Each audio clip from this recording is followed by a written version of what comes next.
The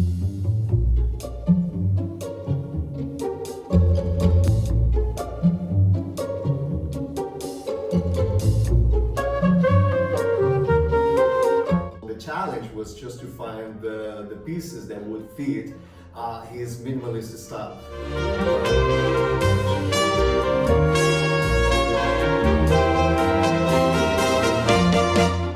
How is Tom as a model? He's a natural. He absolutely loves every bit of it. So much that whenever I'm setting the lights and the camera for whatever I'm doing, even if there's nothing to do with him, he comes around and starts, can I play with it? Can I play with it?